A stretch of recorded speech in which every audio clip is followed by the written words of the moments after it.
What's going on, everyone? Sniper here, your coach for the Sharpedos for week number 4 of the WPL World Pokemon League. And I'm going to break the fourth wall here. We had the well, I kind of have to, but we had the battle a little while ago. And as we finished the battle, Showdown actually disconnected. It crashed once again. So once again, I don't actually have a replay for the match, which really sucks. But so I'm going to pretty much do what I did for the Week 5 GSL match versus iPro, and just explain what each one did. So the result of the match, we actually won the match. The match was against Ed, coach of the Bob. Yeah, he's that guy with the amazing name. And before the match, he was 1-2. He suffered a pretty harsh loss to Hassan.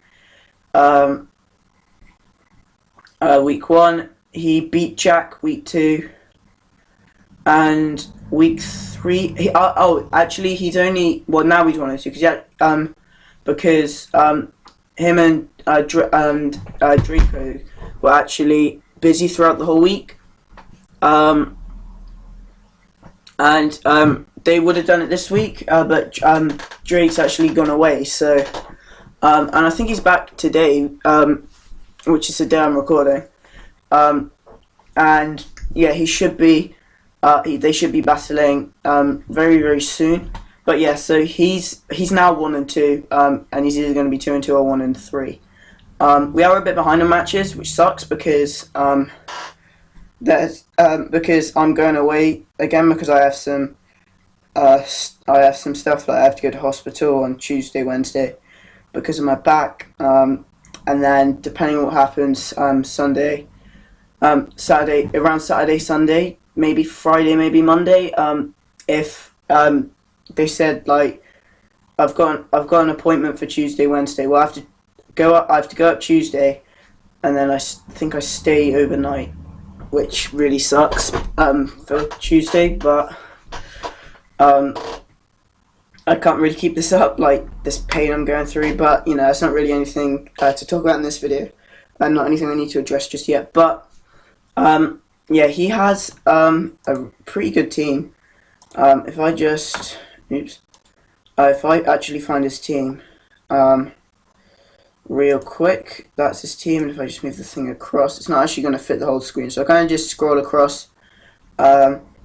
But he has a Yanmega, a Weavile, an Archeops, a Latias, a Nidoqueen, a Mega Garchomp, a Blastoise, a Bishop, didn't want to do that, a Charizard, a Gliscor, and a Druddigon. To the match, I believe he had his Gliscor, his Blastoise, his Mega Garchomp, his Nidoqueen, his Yanmega, and his Bishop. I think he had, no, it was his Weavile. It was like ages ago we had the match. So let's just move this back across. Yeah, so I'm just going to talk about what each one did. So obviously we have our Senpai, our Mega Medicham, our captain, who is doing a very good job. Running a different set this week: the bulk up, the fake out, the ice punch, and the high jump kick. I wanted to try bulk up. I didn't actually get to use it. We had just enough speed to outspeed whatever was base 95. I don't actually know off the top of my head. And then 252 attack and 14 HP. I actually led with Senpai against the Nidoqueen because I knew he liked to get up toxic spikes and rocks right off the bat. I wasn't too worried about toxic spikes considering I have an Amoonguss and a Garbodor who actually I brought both of them to the match. But yeah, I knew fake out plus ice punch would just take it out, so I just went for fake out plus ice punch and took it out. So they're just gonna drink. I might do that a couple of times through the video. And then we actually won the match 5-0. And Senpai was the one that went down because he went into Yanmega.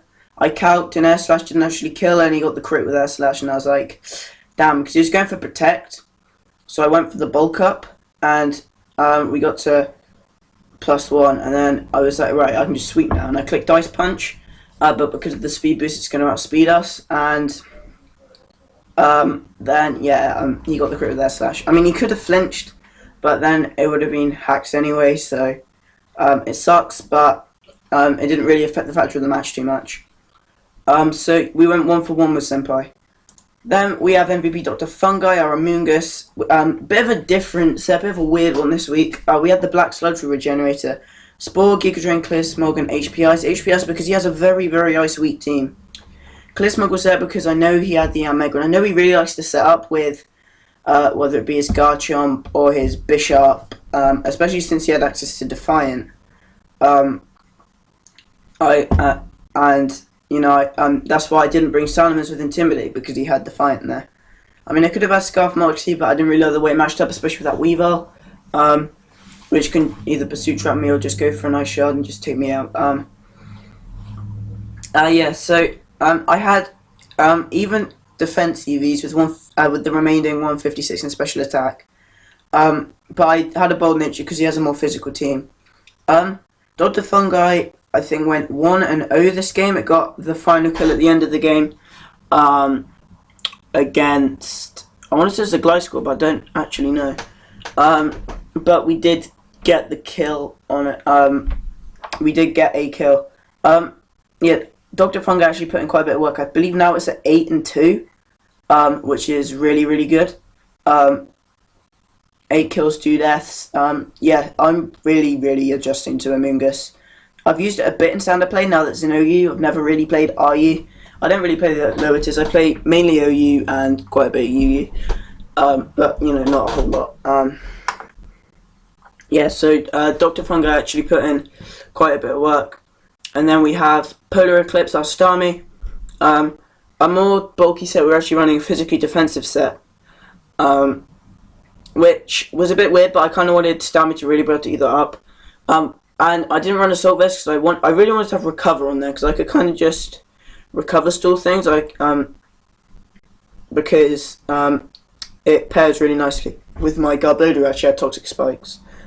But yeah, we had the Natural Cure there, which meant I could, if I just wanted to get rid of Toxic Spikes and my Dr. Fungi and my Garbodor had a bad matchup, say he had the Latias out.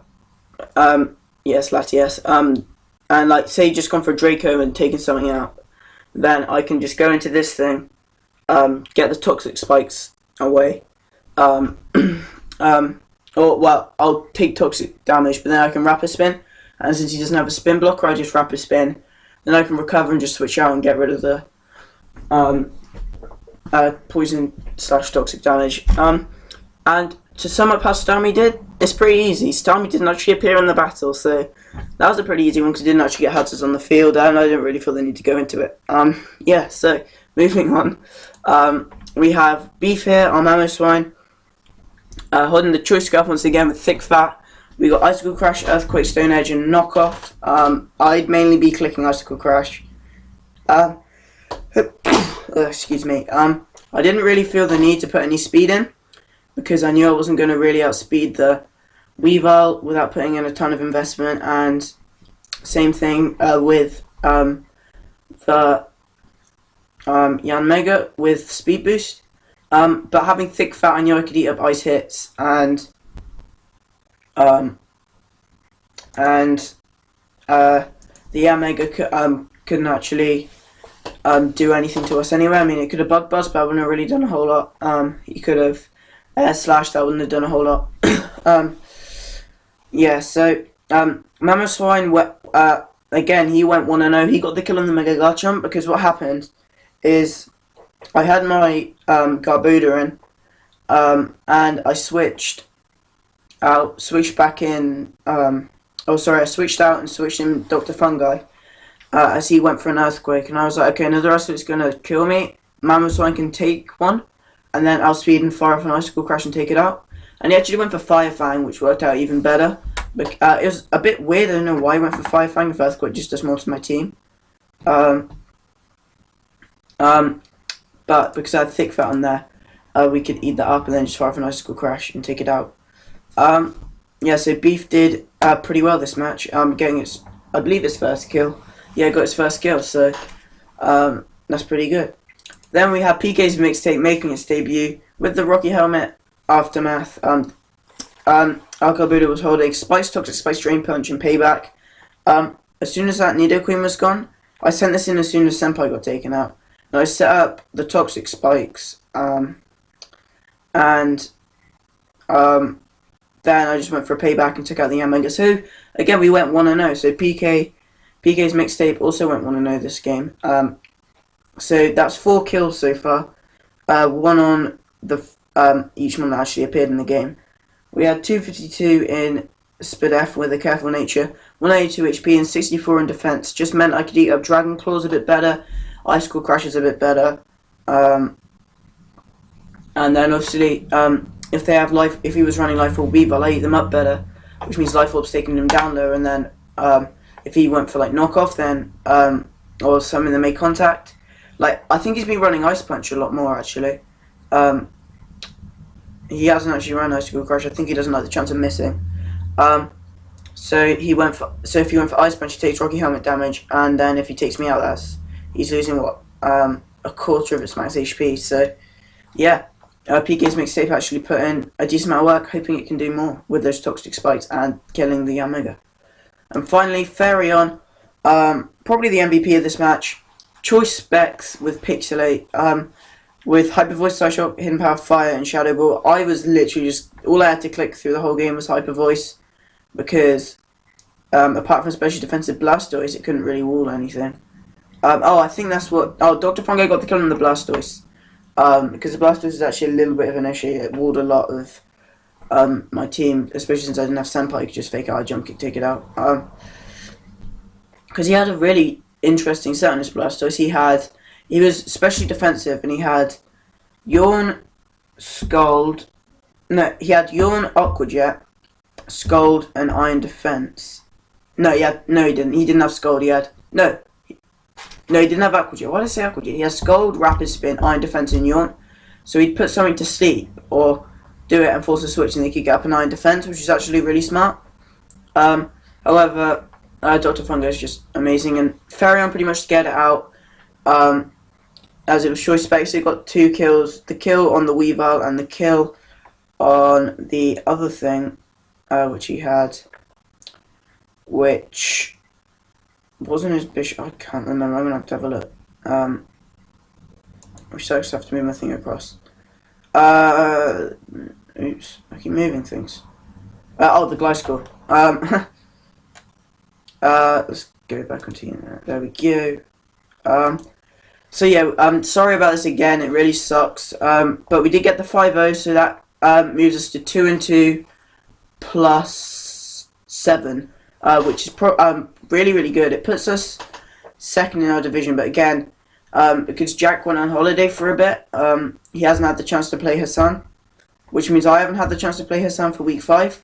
And he's 2-1 plus. I don't know, he hasn't got as high differential as us, because he was on 7 but then he lost a game. So depending on his game against Jack will depend on, if Jack beats him, then we're at the top of our division. If Jack doesn't beat him, then we're second. Yeah, that's going to be it for this one, guys. So thank you for watching. Make sure to leave a like, and I'll see you in the next video.